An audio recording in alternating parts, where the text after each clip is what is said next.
إن الحمد لله نحمده ونستعينه ونستغفره ونتوب إلى الله ونعوذ بالله من شرور أنفسنا ومن سيئات أعمالنا. من يهده الله فلا مضل له ومن يضلله فلا هادي له. أشهد أن لا إله إلا الله وحده لا شريك له وأشهد أن سيدنا محمدا عبده ورسوله صلى الله عليه وسلم. اللهم صل صلاة كاملة وسلم سلاما تاما على نبي تنحل به العقد وتنفرج به الكرب وتقضى به الحوائج وتنال به الرغائب وحسن الخواتيم ويستسقى الغمام بوجهه الكريم وعلى آله. اللهم صل على سيدنا محمد البرزخ بين الأحدية والواحدية وبين المتون والزهور سر التجلي الأعظم أحمد البداية والبشارة محمد النهاية والهداية محمود السيرة والسريرة مصطفى العناية والرعاية وعلى آله وسلم عدد كمالك وكما يليق بكماله. اللهم صل على سيدنا محمد الفاتح لما أغلق والخاتم لما سبق ناصر الحق بالحق والهادي إلى صراطك المستقيم وعلى آله حق قدره ومقداره العظيم. صلاة تفتح لنا بها أبواب الرضا والتيسير وتغلق بها عنا أبواب الشر والتعسير وتكون لنا وليا ونصيرا. أنت ولينا ومولانا فنعم المولى ونعم النصير.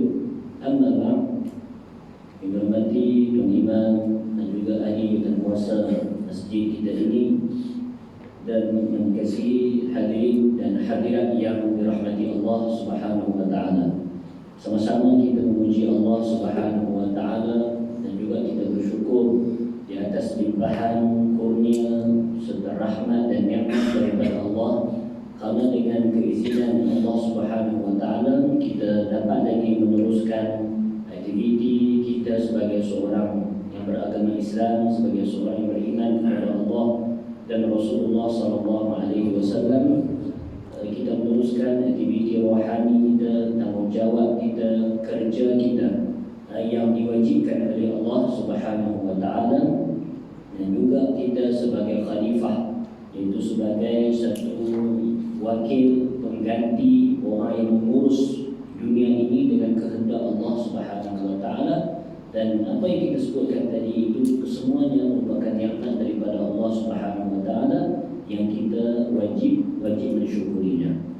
Hadirin dirahmati Allah, kita bersama-sama dalam majlis ilmu, apatah lagi kita bersama-sama untuk membincangkan serta meneliti tentang hadis-hadis baginda Rasulullah sallallahu alaihi wasallam yang baginda Nabi sallallahu alaihi wasallam meninggalkan kita dua perkara. Kalau kita berpegang dengan perkara tersebut, maka kita tidak akan sesat.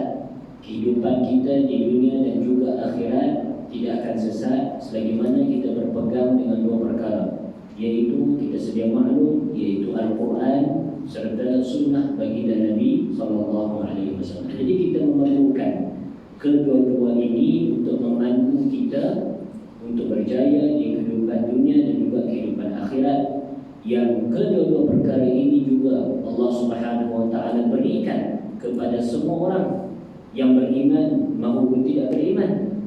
Orang yang beriman boleh tengok Al-Quran, orang yang tak beriman pun boleh tengok Al-Quran, boleh tengok hadis. Tetapi yang mengambil manfaat daripada Al-Quran dan juga hadis ini tidak lain dan tidak bukan melainkan orang yang beriman sahaja. Jadi kita orang beriman, kita kena betul-betul ambil manfaat panduan daripada Al-Quran dan hadis baginda Nabi sallallahu alaihi wasallam. Hadirin dirahmati Allah, tanpa membuang masa, maka kita sampai kepada hadis yang ke-24 daripada 40 hadis Al-Imam As-Suyuti rahimahullah. Kita sedia maklum dalam 40 hadis Imam Suyuti ini beliau menghimpunkan banyak hadis dan juga daripada berlainan tajuk.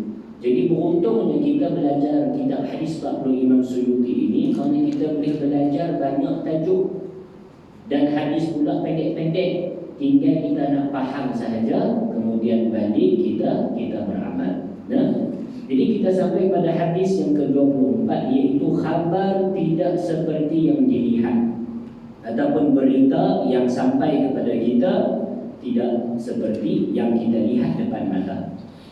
Qala Rasulullah sallallahu alaihi wasallam, laisa al-khabaru kal mu'ayanah. Tidaklah khabar berita itu seperti apa yang dilihat. Laisa al-khabaru kal mu'ayanah. Tidaklah kabar berita itu seperti apa yang dilihat. Hadis ini secara umumnya tak banyak yang kita boleh syarahkan daripada hadis ini. Cuma cukup untuk kita memahami bahawasanya setiap perkhabaran, setiap berita yang sampai kepada kita, maksudnya setiap perkara yang sampai kepada telinga kita, kita baru dengar, tidak sama kesannya seperti kita melihat perkara tersebut depan mata kita. Terkadang dengar tu macam biasa saja, bila tengok dia macam ni apa buat. Terkadang tu dengar, dengar sumpah teruk, tapi bila kita cek, kita teliti, takat ni saja rupanya. Nampak tak? Hadis ini sebagai satu panduan kepada kita, iaitu apabila kita mendengar sesuatu perkara, kita tidak boleh cepat untuk menghukum. Kita tidak boleh cepat untuk menentukan siapa yang benar, siapa yang salah. Kerana khususnya kita berada di satu zaman yang guru saya sebutkan sebagai zaman Dajjal. Apa maksud zaman Dajjal? Zaman yang kebenaran dan kebatilan bercampur. Kita tidak tahu yang mana kebenaran, kita tidak tahu yang mana kebatilan. Terkadang yang benar rupanya batil, terkadang yang batil rupanya benar. Kerana itu nasihat guru saya, Fadilatul Syekh Yusri Hafizahullah, Syekh Yusri menasihatkan kepada kami, dan juga saya sampaikan kepada tuan-tuan dan puan-puan, untuk fasa akhir zaman yang kita sedang lalui sekarang ini. Maka guru saya menasihati kita, la tansyaghil bi ahad.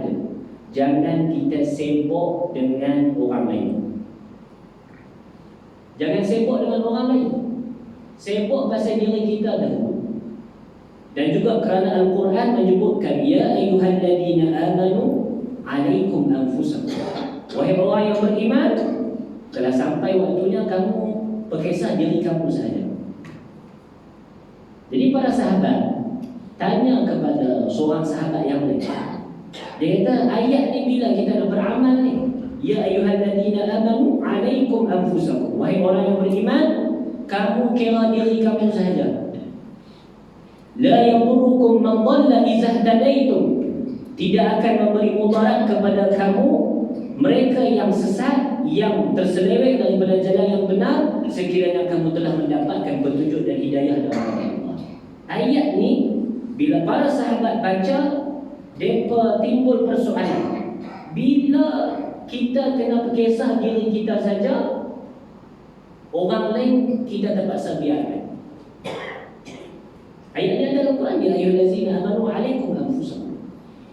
Maka apabila ditanyakan kepada seorang sahabat ini, sahabat itu bukan dia, kamu tanya orang yang benar, kerana aku telah mendengarkan daripada Nabi SAW tentang ayat ini. Nanti kita bersabda secara mafhumnya, berkisah diri kita sendiri. Sentiasalah menyuruh kepada kebaikan dan melarang manusia daripada berbuat kemungkaran. Sentiasalah buat sampai satu tahap. Tahap apa dia?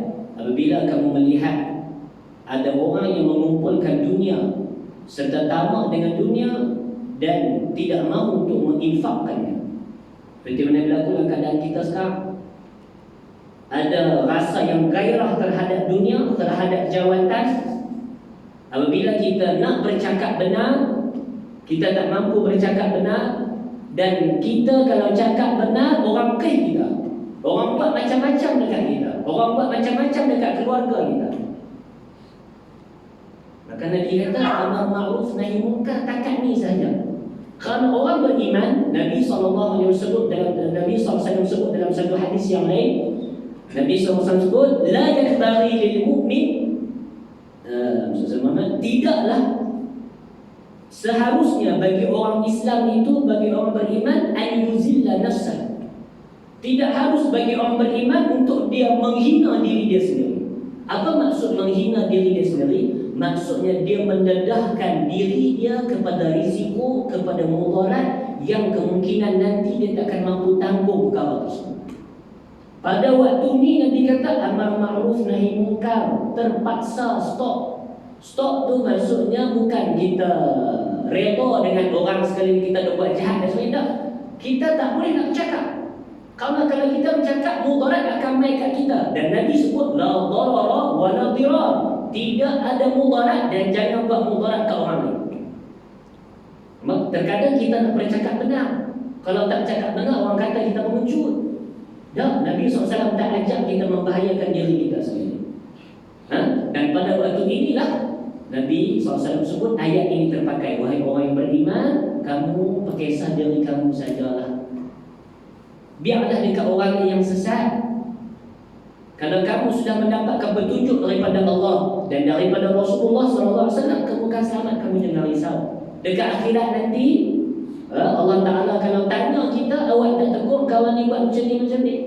Sebenarnya kita dah ada jawapan. Tak mau tegur tu pasal apa? Kalau tidak mahu memudaratkan diri sendiri, dan tak mau kalau kita tegur dia tak makan zaman, dia memperlekehkan kita, dia memperlekehkan kebenaran yang kita sebut daripada Al-Quran dan As-Sunnah, dan itu menyebabkan dia memperlekehkan agama Islam. Hak tu kita tak mau.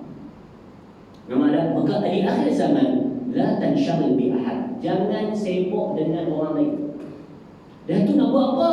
Diri kita pun banyak kekurangan lagi, betul tak? Kita kena fokus pada diri kita. Jangan kalut dengan orang lain. Apabila kita mula kalut dengan orang lain, kita terlupa aib dan kekurangan yang ada pada diri kita.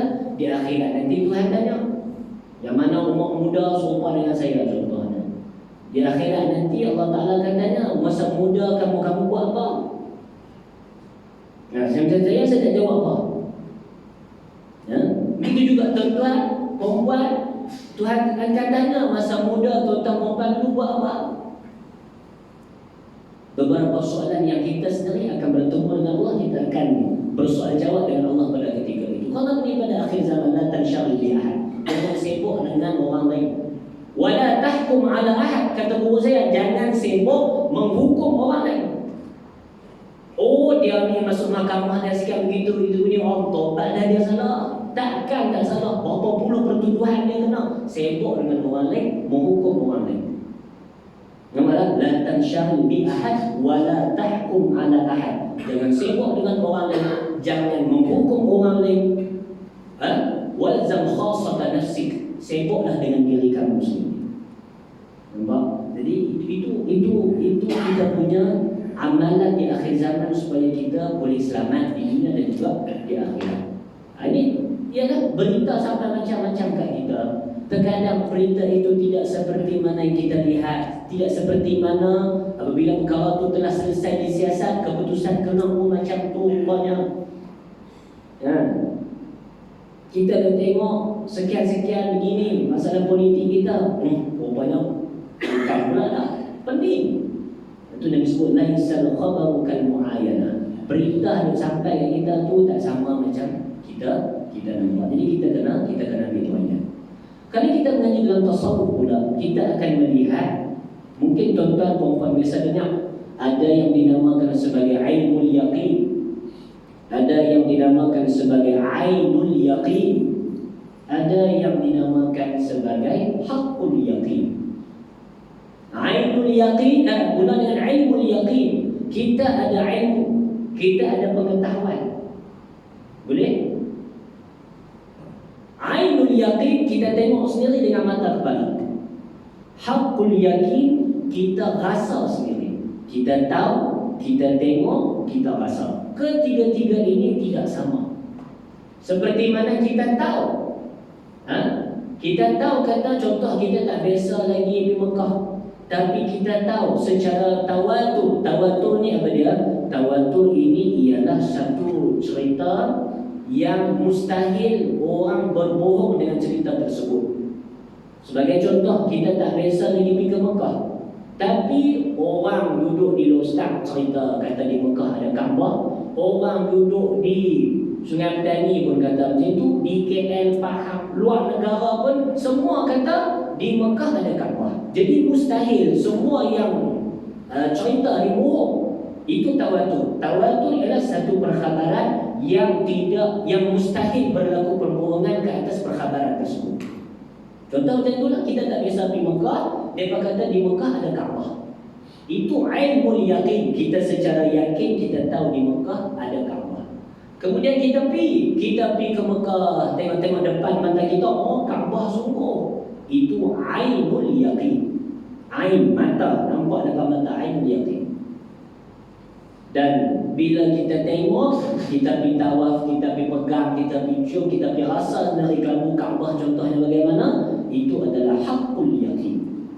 Ainul yakin, haqqul yakin. Maka ketiga-tiga level ini tidak sama. Kita tahu tak seperti mana yang kita lihat. Kita lihat tak seperti mana yang kita rasa. Begitu juga orang duk cerita, kita pun baca Al-Quran, kullu nafsin za'iqatul maut, setiap nyawa akan merasai kematian. Kita tahu ilmu yakin. Satu hari kita nampak orang mati, ainul yakin. Dan satu hari juga kita akan mati, itulah haqqul yakin. Kita rasa sendiri kematian tersebut. Boleh nak? Maka nak kata tak sama. Begitu juga perkhabaran yang sampai kat telinga tak sama macam kita nampak dengan mata kepala kita. Saya teringat, bila saya baca hadis ni saya teringat, laisa al-khabaru kal mu'ayanah. Kita tahu tak seperti mana yang kita tengok. Satu hari saya di Mesir, saya belajar Syama'il Muhammadiyah. Syama'il Al-Muhammadiyah, ataupun secara tepat lagi saya belajar ringkasan, huraian kepada ringkasan Asy-Syama'il Al-Muhammadiyah karangan Syekh Abdullah Asy-Syarqawi rahimahullah. Asy-Syama'il Al-Muhammadiyah mungkin tuan-tuan perempuan biasa dengar, satu kitab yang menceritakan tentang kepribadian Nabi kita sallallahu alaihi wasallam. Cerita pasal Nabi, cerita pasal fizikal Nabi, rupa, mata, bentuk badan Nabi, semua cerita pasal Nabi sallallahu alaihi wasallam secara detail. Satu masa sampai satu hadis menceritakan tentang mata Nabi kita sallallahu alaihi wasallam. Mata Rasulullah ini bila kita belajar, mata Rasulullah ini biasalah macam mata kita juga, ada hitam ada putih. Yang putih ni putih sungguh. Kadang-kadang tak ada lah kita kata apa? Kadang-kadang contoh lah macam orang Sidung apa ini bukan merah lah ni. Mata Rasulullah tak putih. Yang putih putih sungguh. Mata hitam Rasulullah hitam sungguh. Dan mata Rasulullah yang hitam tu besar. Dia cantik lah dan pula bercelak. Itu gambaran mata baginda Nabi SAW. Dia tak apalah, saya bila baca tu saya rasa macam biasa lah. Mata putih, putih sungguh. Mata hitam, hitam sungguh. Kemudian besar. Mata hitam Rasulullah tu. Saya rasa macam, okey, tak apa. Satu hari ditakdirkan Allah SWT. Saya macam itulah. Waktu mengaji dulu, lepas kuliah balik ke Nepal di Kedai lah. Sama tak? Di sini pun habis kuliah di Nepal ni kan, kalau ada kawan lah, tak ada kawan tak pergi oleh rumah tu. Jadi dulu tabiat saya adalah sama. Bila lepas mengaji, habis mengaji, saya pergi Nepal lah di kedai favourite saya tu. Apalah, bila Nepal itu ada makan, tiba-tiba ada satu orang kerja situ lah, waitress lah, orang perempuan. Dia main, ayah nak makan apa? Saya tengok mata dia waktu tu, mata putih-putih sungguh, mata hitam, hitam sungguh, dan mata hitam tu besar. Saya macam, lawa semua. Mana? Hari kita ustaz dan perempuan pula. Ada apa saya nak cerita yang saya teringat bila saya mengaji Syama'il tu. Bila saya tengok dia, saya jatuh hati dengan dia. Cantik semua. Biasalah orang muda kan. Tengok. Tapi saya baik sikit lah, tak mengorak. Terakhir kita teringat mengaji Syama'il, mengaji tentang Nabi. Rupanya tuan-tuan, subhanallah. Saya fikir, kalau perempuan yang depan aku ni mata dia cantik macam ni, macam mana mata Nabi SAW. Pada itu Ummu Ma'bad menyebutkan Nabi SAW ini ahlan nas, orang yang paling cantik. Wa abahahum min ba'id, dan orang yang paling berwibawa. Adakah daripada jauh? Mana kita, kalau kita first time tengok Nabi ni ada kewibawaan. Orang takut dengan Nabi SAW. Wa ahsanuhum wa ahlahum min qarib. Tapi bila orang rapat dengan Nabi, dia tahu lah tidak ada orang yang sebaik dan secantik Nabi kita SAW.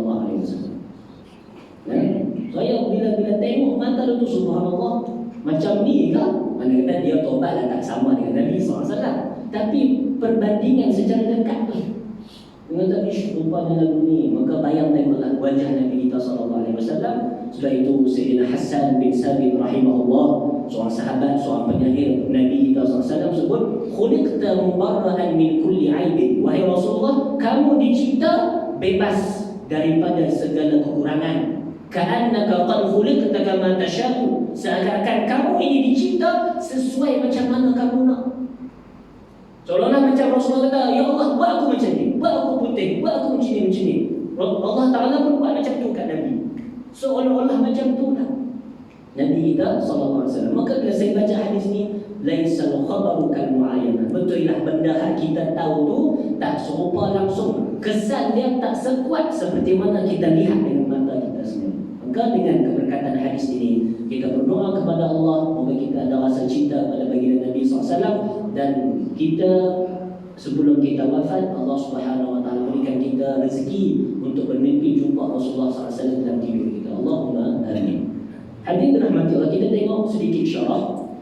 Selalu kita dengar, bukan kita tu, selalu kita dengar pepatah kita yang berbunyi, indah khabar dari rupa. Ialah khabar main rupa kemah dah. Sekali tengok, sekali duduk sembang dia, tak ada apa pun. Begitu juga hadis ini membawa maksud yang sama. Dari segi sebab kepada Rasulullah menyatakan seperti ini, ada kisahnya yang boleh dirujuk di dalam Musnad Imam Ahmad. Imam Ahmad bin Hanbal ada kitab hadis yang dipanggil Musnad Imam Ahmad. Sebenarnya Imam Ahmad bin Hanbal, beliau ialah anak murid kepada Imam Asy-Syafi'i rahimahullah, imam mazhab kita.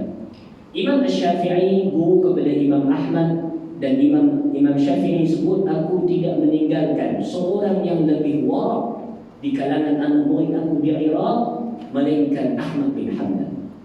Al-Imam Asy-Syafi'i juga ketika mana satu hari Imam Syafi'i biasa hantar surat kepada Imam Ahmad. Dia tahu kata Imam Ahmad di penjara kerana ada satu kes yang berlaku dengan pemerintah pada ketika itu. Imam Ahmad dipenjarakan. Maka Imam Syafi'i hantar surat, dia tulis, wahai Ahmad, antara isi surat tersebutlah, tolong bagi dekat aku jubah hang, ataupun secepis daripada pakaian hang, kerana aku nak rendam dalam air, aku nak buat ubat. Guru minta keberkatan, minta penawar dengan anak murid yang berkat. Nampak kata guru dulu berkat, anak murid pun berkat. Sehingga Imam Syafi'i minta beberapa cebisan baju Imam Ahmad untuk direndam dalam air, kemudian dibuat penawar bagi sakit pada ketika itu. Ini antara kehebatan Imam Ahmad bin Hanbal, anak murid pada guru kita Imam Syafi'i. Adapun begitu, faedah yang boleh kita ambil dari hadis ini ialah terkadang sesuatu khabar yang sampai kepada kita itu memerlukan kepada bukti untuk melihat juga, terutama jika berkaitan jenayah. Begitu juga apabila kita nak sabitkan kes zina berlaku antara lelaki dan perempuan yang tidak ada hubungan perkahwinan, maka keempat kita memerlukan 4 saksi lelaki. Dan pula keempat saksi tersebut mestilah melihat betul-betul yang lelaki itu masuk dalam perempuan. Tak boleh tengok kot sipi-sipi, tak boleh kata macam. Tak boleh. Kerana kita mesti melihat betul-betul. Kerana itu, kalau kita tengok, peliklah lagu mana nak sabit kes zina kalau 4 lelaki sepasal. 4 lelaki pula kena tengok betul-betul. Berlakunya jimat tu kena tengok. Mana ada orang nak buat zina macam tu? Betul tak? Jadi relevan tak? Soalan cepu mas, relevan tak? Kan? Baik tak yang buat wudu? Macam tak masuk akal lah. Kita jangan lupa satu hadis yang lain. Nabi sebut idra'u al-hududa mastata'tum. Tolaklah hukuman hudud semampu dan seboleh kamu. Mana kata hadirin yang dirahmati Allah, contoh hukum hudud, orang mencuri potong tangan. Hukum hudud kalau orang berzina sebatan, kalau dah kahwin pejam. Mana kata? Dan bila nak sampai kes zina tu 4 orang pula lelaki kena tengok sungguh-sungguh. Apa maknanya? Takkan kita tengok tak relevan, tapi takkanlah Allah Subhanahu Wa Taala menetapkan sesuatu yang tak relevan. Allah Subhanahu Wa Taala, kita mengaji tauhid, terbebas, ternafi daripada segala kekurangan. Allah Taala buat tu tak ada tujuan. Tak ada yang Tuhan buat tak ada tujuan, tak ada. Jadi hudud tadi macam mana? Kes zina tadi. Mana kata rupanya hudud ni bukan diturunkan untuk menghukum orang semata-mata. Sebab kalau ikut tu tak logik. 4 orang lelaki nak tengok betul-betul tak logik. Tak ada orang nak berzina macam tu. Dan tu hukum hudud diturunkan untuk menakutkan serta memberi amaran kepada orang beriman, jangan buat sekian-sekian. Sebagai azajru, sebagai amaran, bukan untuk menghukum. Buktinya Nabi sebut, tolaklah hudud semampu mungkin, tolaklah. Kalau 3 orang kata, ya kami nampak, memang masuk sungguh. Kalau orang keempat kata, nampak tu macam terus tak jadi hudud. Yang 3 lagi kena apa? Kena hukum qazaf. Terlibat pula kena sebat 3 orang tu. Nah, abang kata hukum hudud bukan untuk menghukum semata-mata, tetapi memberi amaran sebagai alat untuk menakutkan hati-hati orang yang beriman. Itu tujuan daripada hudud. Kerana itu bila kita belajar fiqh, kita tahu tujuan hudud itu apa dia. Dan tambah pula sekarang, orang boleh bayar saksi palsu masuk mahkamah, tolong saya buat macam ni. Nampak tak? Macam mana kita nak menjalankan hukum hudud seandainya kita potong tangan seseorang itu? Dalam keadaan dunia yang penuh dengan kebatilan sekarang, bila kita potong, rupanya dia tak bersalah. Di akhirat nanti siapa yang nak tanggung? Tangan orang Islam tu siapa nak tanggung? Di akhirat nanti. Berpunca daripada kekurangan ilmu kita, jahilnya kita dalam mempraktikkan hukum Islam. Nampak? Siapa nak tanggungjawab? Saya kata ini bukan pada otak saya. Yang cakap sumpah saya ini adalah Syekh Ali Jumaah, bekas mufti Mesir. Yang cakap sumpah saya ini ialah Syekh Said Muhammad Ramadan Al-Buti, ulama Syariah. Dan beberapa ulama lain, Jabatan Fatwa Mesir mengatakan sebegini rupa. Nampak? Payah.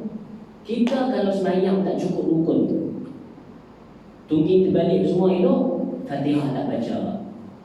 Orang lain tengok, sembahyang dah kawan ni, padahal Fatihah tak baca. Nama sembahyang dah? Tak nama. Kerana sembahyang tersebut dilakukan tanpa memenuhi syarat. Hukum hudud kalau buat syarat tak cukup, hukum hudud dah bukan hukum hudud yang diturunkan oleh Allah dan Rasulullah.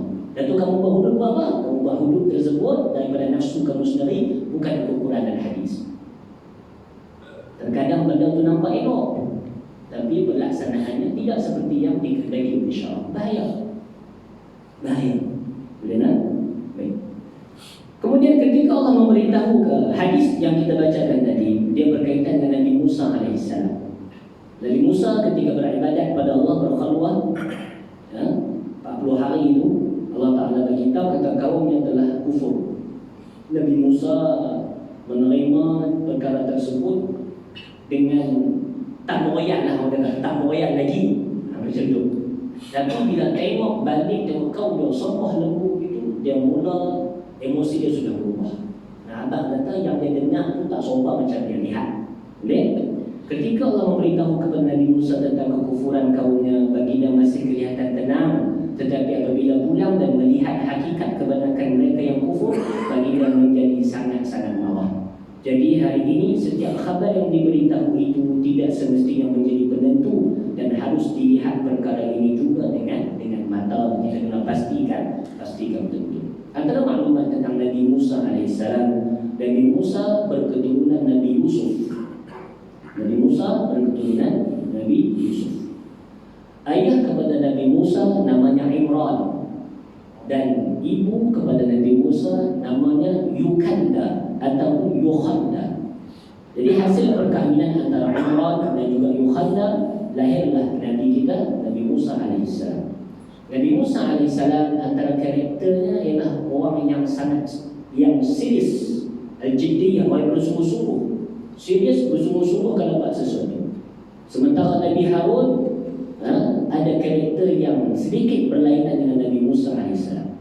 Nabi Harun orangnya agak lembut. Punca Nabi Musa menjadi agak serius, menjadi agak orang yang kita kata kuat semangatnya, fokus.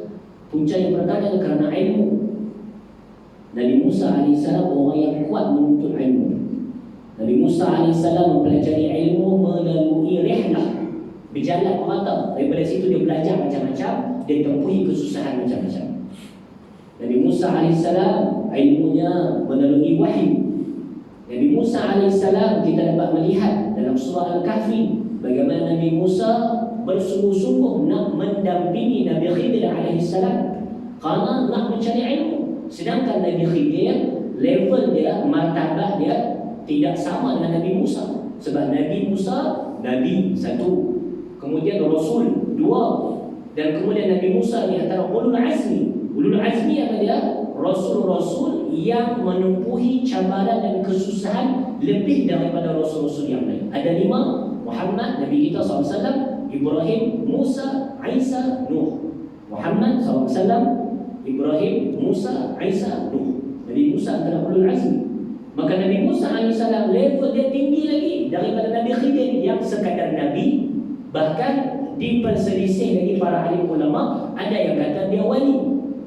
Dan level tak sama langsung. Tapi Nabi Musa AS perangainya cukup cemburu dengan ilmu. Dia nak juga berdampingan dengan Nabi Khidir. Kerana Allah Ta'ala beritahu ada lagi orang yang lebih alim daripada kamu, wahai Musa. Dan Allah Ta'ala tentukan Nabi Musa jumpa dengan Nabi Khidir AS. Kita juga begitu, hadirin rahmati Allah. Kita dengar cerita ni dengan dengar saja. Karena dalam Quran sebut laqad kana fi qasasihim ibrah. Sesungguhnya dalam kisah-kisah para nabi tersebut ada pelajaran, ada ibrah, ada pengajaran yang kita kena belajar. Tuhan sebut dalam Quran. Begitu juga kita, walaupun umur kita jauh lebih tua daripada orang yang mengajar kita, akan tetapi orang yang mengajar tersebut diberikan ilmu oleh Allah Subhanahu wa taala. Maka belajarlah. Walaupun yang menjadi guru kita itu orang yang sebaya dengan kita, hormatilah dia, kerana dengan dialah Allah Ta'ala bagi ilmu kepada kita. Maka ini kita boleh daripada pengajaran kisah Nabi Musa AS yang lebih tinggi levelnya daripada Nabi Khidir AS. Boleh? Baik, hadis yang kedua, kita masuk hadis yang ke-25, kelebihan bersikap sopan. Qala Rasulullah sallallahu alaihi wasallam, mudaratun nasi sadaqah. Kesopanan manusia itu ialah sedekah. Terjemah pun kita ubah sedikitlah. Kesopanan dan berakhlak baik kepada manusia itu satu bentuk sedekah. Kesopanan dan berakhlak baik kepada manusia itu ialah satu bentuk sedekah. Kita nak syarah, nak urai apa tentang hadis yang pendek ini? Banyak kita nak urai. Secara zahirnya yang kita boleh belajar, kita jangan ingat kita boleh melakukan sedekah dengan hanya wang ringgit yang kita ada. Kebanyakan kita apabila memikirkan tentang sedekah, kita hanya memikirkan apa yang ada dalam poket ataupun apa yang ada dalam account bank, kita bagi dekat orang yang memerlukan. Sedekah. Nabi SAW secara tidak langsung nak bagi tahu dekat kita ada benda lain yang perlu kita consider benda tersebut sebagai satu bentuk sedekah. Apa dia? Akhlak baik kita kepada orang lain itu ialah satu bentuk sedekah yang perlu kita lakukan. Bukan dengan perkara material yang ada sahaja. Akhlak kita, peribadi kita ialah satu bentuk sedekah kepada orang lain juga. Boleh? Itu pengajaran pertama yang kita boleh ambil daripada hadis ini. Kemudian hadirin dirahmati Allah,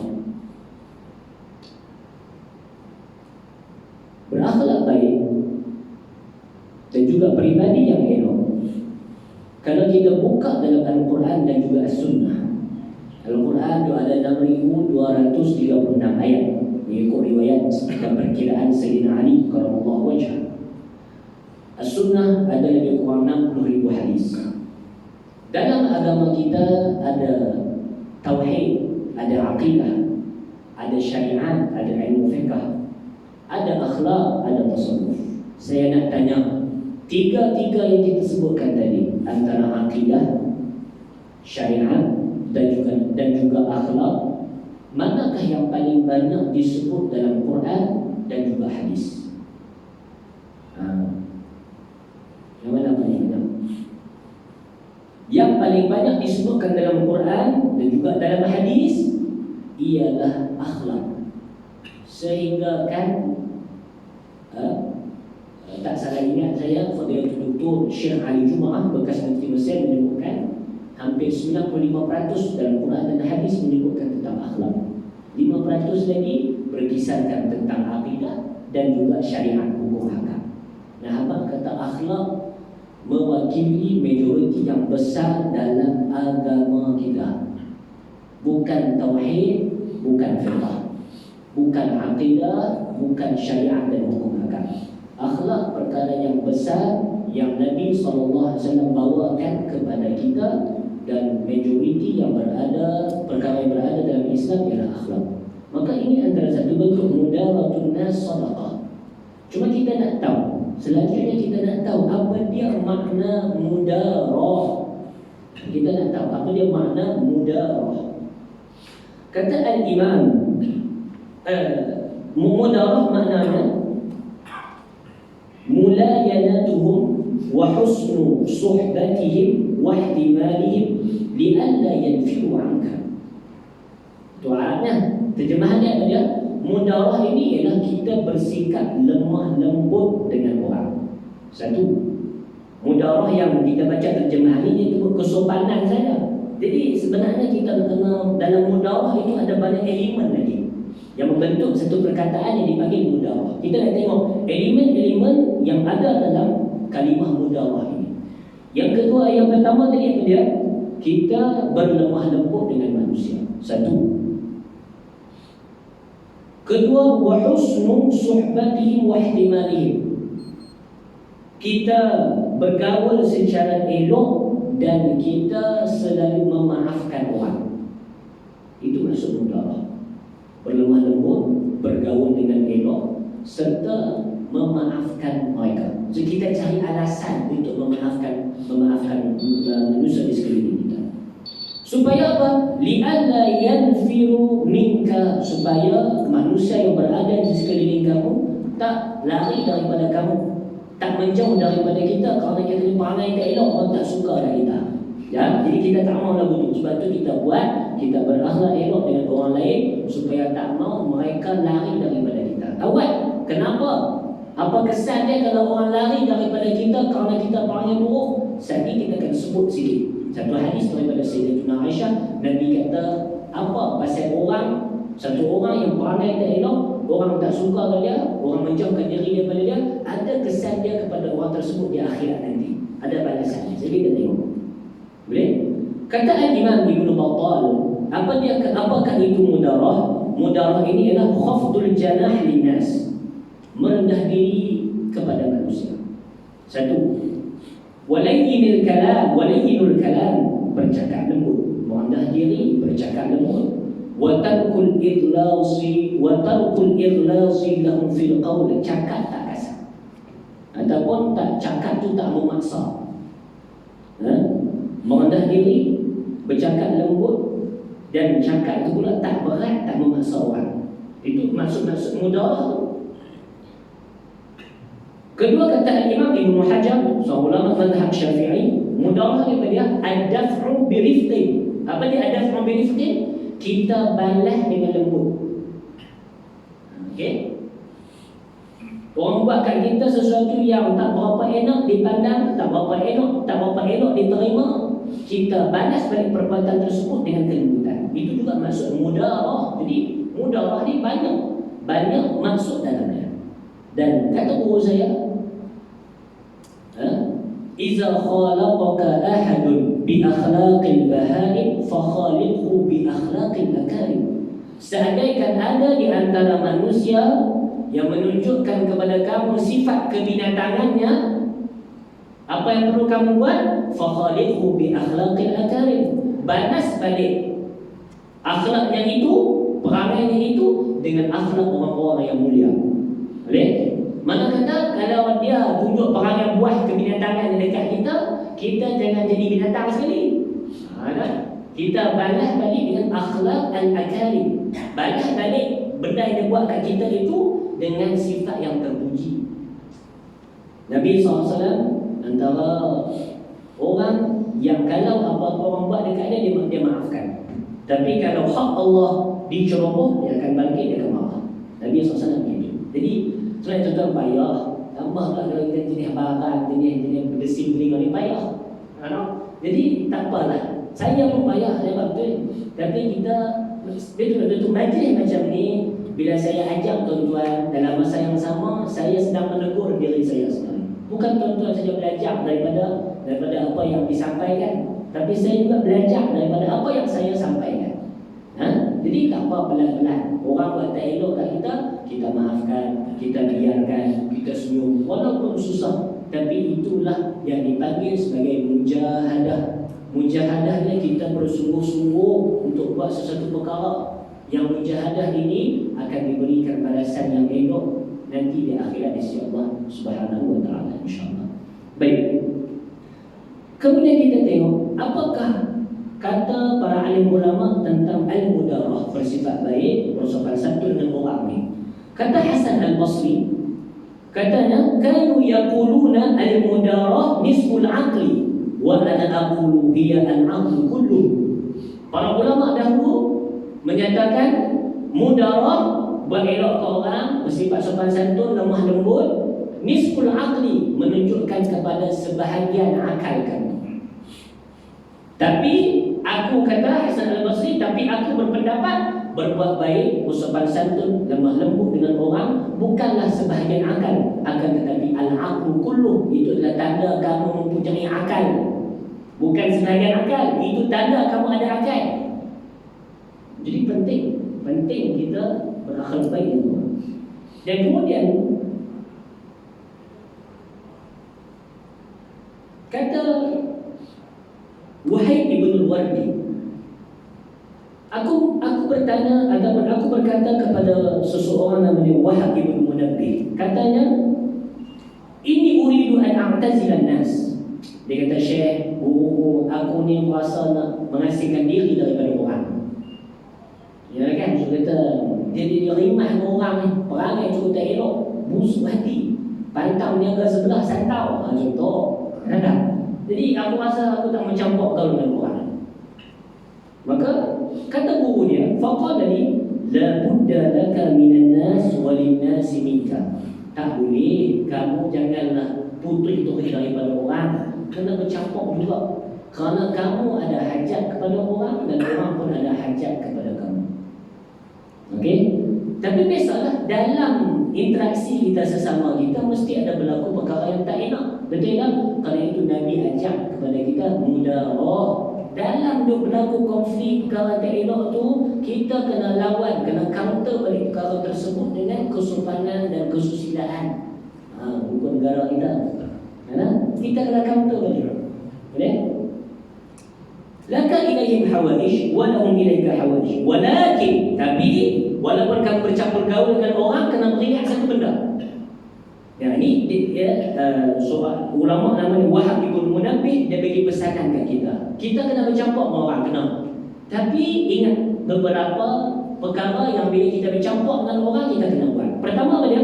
Walakin kun fihim asamma sami'an. Tapi kamu kena ingat bila kamu bercampur dengan orang, kamu kena jadi orang yang peka tapi mendengar.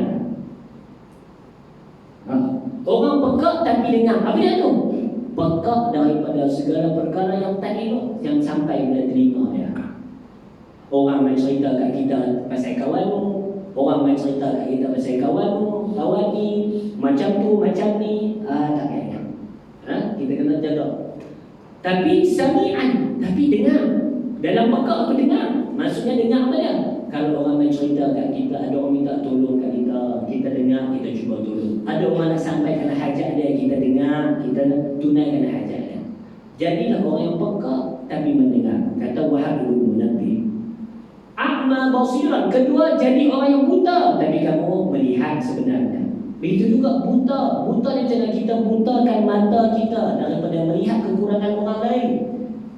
Begitu juga dengan sibuk dengan orang lain. Dan kalau orang tu buat kesalahan, kalau orang lain tak tahu lagi kesalahan dia, tutup aib dia. Bukan kita pergi habang dekat orang lain. Ni misalnya duduk dalam masjid dengan tersilap tu, terselak, nampak sebab dalam tu. Kita pergi tempuh kawan sebelah, nampak. Nampak? Tak dengar macam tu, tak boleh. Jadi kita orang yang buta tetapi melihat kebaikan orang lain, melihat sesuatu, ambil pengajaran. Boleh? Yang ketiga, suku dan natuqan. Jadilah kamu orang yang diam tapi sebenarnya kamu orang yang bercakap juga. Diam tu ke mana? Benda tak elok jangan bercakap. Jangan tu terasa nak komen pada semua isu. Tetapi natuqan dalam masa yang sama kamu juga bercakap tentang hal kebenaran, bercakap untuk tegur orang. Dalam majlis kita ada orang yang buat ribah. Ribah ni apa dia? Cakap pasal orang lain. Kalau orang lain tu dengar apa yang kita cakap tu dia tak suka. Hatu ribah. Walaupun benda tu betul. Ya memang betul dia pendek. Tapi kita tahu man pendek tu. Tapi man pendek kalau man tu dengar orang kata dia man pendek, dia tak suka. Dia rasa terhina. Itulah ribah. Dosa besar. Dosa besar bukan dosa kecil. Nampak tak? Dia sukutan. Itu jangan. Orang yang, dan kalau ada geng kita buat macam tu, natukan kita tolong habaq kat dia faham ni tak boleh, ni tak kena Islam ajar, ni tak boleh. Ni makan daging saudara sendiri tak boleh buat. Nampak tak? Jadi ini antara pesan Wahab bin Munabbih. Nak bercampur gaul dengan orang, kena jadi pekak tapi mendengar, buta tapi melihat, bisu tetapi bercakap. Mereka ni pesan Wahab bin Munabbih. Sikit lagi kita tengok. Kalau kita tengok dalam Al-Quran, Allah Subhanahu Wa Taala memang menyuruh kita secara jelas untuk bersifat dengan akhlak yang baik serta bersopan santun dan semua benda yang kita sebutkan tadi. Antaranya ialah paling jelas Allah Subhanahu Wa Taala sebut kepada Nabi Musa dan juga Nabi Harun. Katanya izhaba ila fir'aun innahu tagha faqula lahu qawlan layyina la'allahu yatadhakkaru aw yakhsha. Allah Ta'ala katakan kepada Nabi Musa dan Nabi Harun, pergi jumpa Fir'aun. Ini rehlah dakwah mereka kat Fir'aun. Pergi jumpa Fir'aun. Sesungguhnya dia orang yang sangat melampau. Tuhan sebut innahu tagha, melampau. Tapi faqula lahu qawlan layyina, tapi cakap berlembut dengan dia. Cakap elok dengan dia.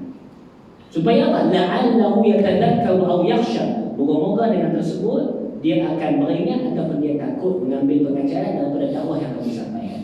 Hak tu tera Fir'aun. Tuhan suruh Nabi Musa dan Nabi Harun cakap lembut. Fir'aun sama dia orang yang mengaku Tuhan. Yang kita duk kata Maha Fir'aun tu tak mengaku Tuhan lagi. Fir'aun ni mengaku Tuhan. Tuhan suruh Nabi Musa dan Nabi Harun, Nabi. Orang yang dipilih oleh Allah, orang yang mulia di sisi Allah, cakap lembut dengan Fir'aun. Ini mudarah. Nampak? Kedua, dalam ayat yang lain, Nabi Ibrahim dia kata kepada ayahnya yang menyembah berhala. Satu maklumat, yang sembah berhala tu bukan ayah dia. Ayah Nabi Ibrahim nama dia Tarah. Sementara yang sembah berhala ni nama dia Azar. Azar tu pak menakan. Jadi dialog dalam Al-Quran ni berlaku antara Nabi Ibrahim dengan pak menakan dia namanya Azar. Ayah dia nama Tarah bin Saruh, tu ayah Nabi Ibrahim. Jadi sebenarnya Nabi Ibrahim anak yatim. Jadi yang menjaga Ibrahim waktu tu ialah pak menakan dia nama dia Tarah. Nama dia Azar. Jadi Nabi Ibrahim tanya dekat Azar, ya abati lima ta'budu ma la yasma'u wa la yubsir wa la yughni 'anka syai'a. Wahai ayahku, maksudnya dia macam ayah dia dijagakan. Kenapa kamu sembah sesuatu yang tak mendengar dan juga tak melihat, tak boleh bagi manfaat dekat kamu?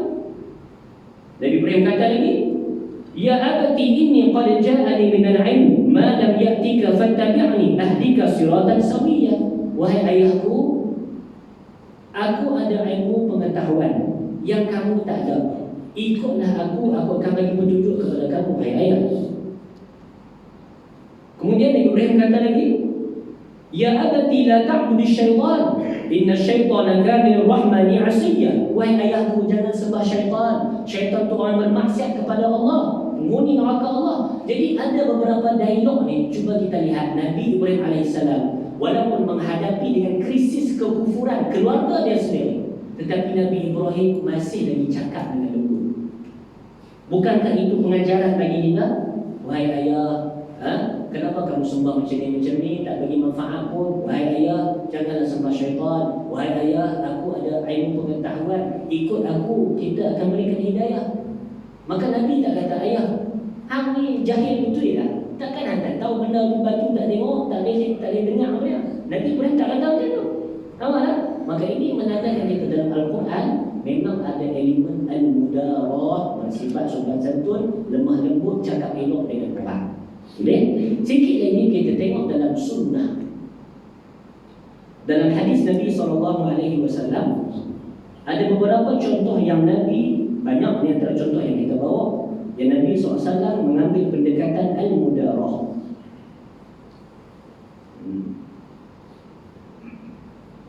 Antaranya satu hadis,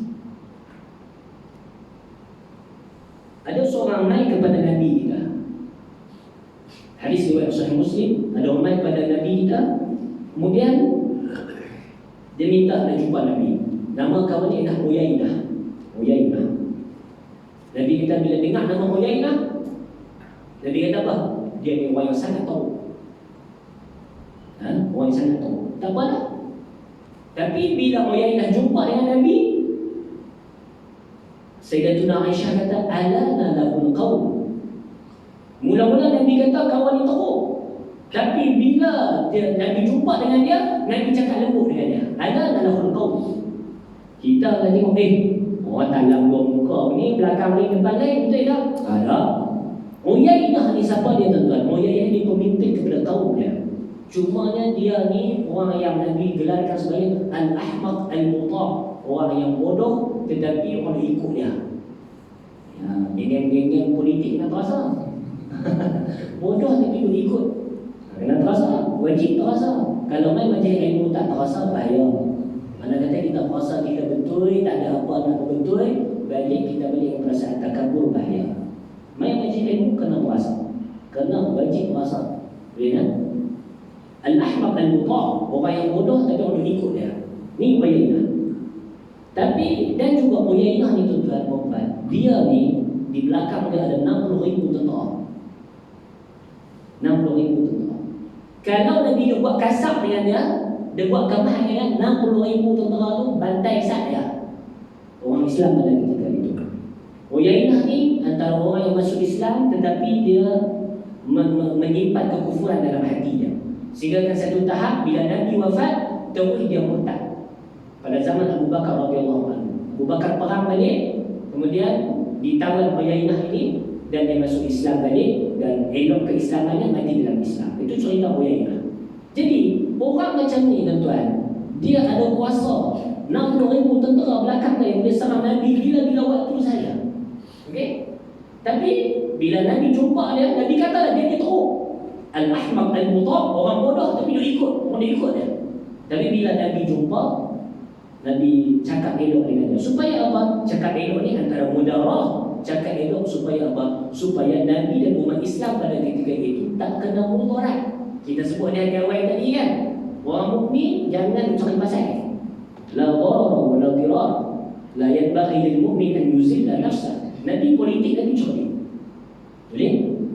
Tak apalah, selesai itu Sayyidatuna Aisyah tanya, wahai Rasulullah, mula-mula cakap kau lain, jumpa berlembut pula, dia ni. Nabi kata apa?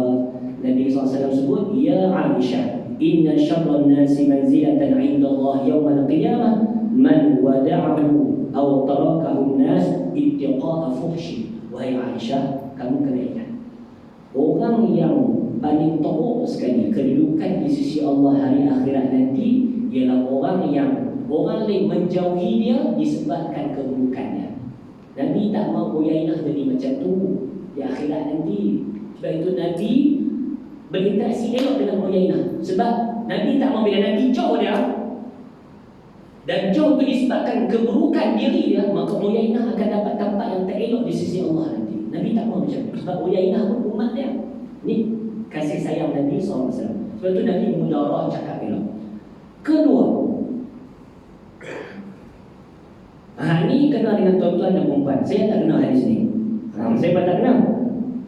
Nabi SAW sebut, wastausu bin nisa, hadis riwayat Muslim.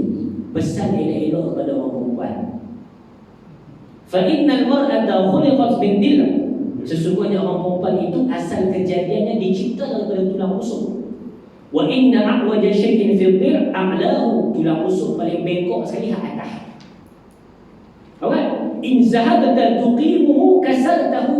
Kalau hang berkerah nak membetul dia juga, ikut hang sungguh-sungguh, hang akan patahkan dia. Yang kamu maju tak masa, tuan-tuan kena makan wang seminggu lebih. Wa in taraktahu lam yazal a'wash. Kalau hang biar pula tak betul dia, jangan risau dia kata memang macam tu lah. Lam yazal a'wash. Istausu bin nisa'i khaira. Pesan dia elok ke orang perempuan. Nabi suruh macam tu. Pesan elok ke orang rumah tuan-tuan dan perempuan. Pesan elok. Dia memang macam tu nampak macam mana. Dia saya tidak Nabi tak pesan kat kita. Istausu bin nisa'i khaira. Pesan nasihat dia elok kepada orang perempuan. Sehingga kan kata Ibnu Hajar Al-Asqalani dia mensyarahkan hadis ini, Nabi SAW seolah-olah Nabi kata al-istimta'u bihinna la yatimmu illa bisabri alaihinna. Nabi kata, Ibnu Hajar kata seolah-olah daripada hadis ni kita faham kita nak berseronok-seronok dengan mereka orang perempuan, menjalani kehidupan bersama tidak akan sempurna melainkan dengan sifat sabar kita ke atas mereka. Jadi kena cakap elok, kena sabar, kena pesan 2, 3, 4 kali, 60 kali pesan, 100 kali pesan lah. Kan? Maka ini mudarah. Mana kata kita kena buat baik ke orang rumah kita. Dan hadis yang terakhir di Al-Quran, Nabi SAW sebut, dalam hadis riwayat Tirmizi, ya ayuhan nas ittaqullah, wahai manusia, bertakwalah kepada Allah. Wa in umira alaikum 'abdun habasyi mujaddah. Wahai manusia, bertakwa kepada Allah, sekalipun yang memimpin kepada kamu itu hamba Ethiopia, orang kulit hitam, dan juga dia cacat, tapi dia jadi pemimpin kamu. Fasma'u lahu wa ati'u ma aqama lakum kitab Allah. Tolong dengar, tolong taat kepada dia sebagai pemimpin selagi mana dia berhukum dengan hukum Allah Subhanahu wa taala. Dalam hadis juga kita Nabi ajak kita supaya bersifat bersopan santun dengan pemimpin. Jangan paksa orang, cari orang untuk lawan kerajaan. Ini Nabi habaq dalam hadis ni, bukan Nabi tak habaq. Kenapa? Apa jadi kalau kita lawan orang yang berkuasa pada kita? Kita kena sebelah. Nampak tak?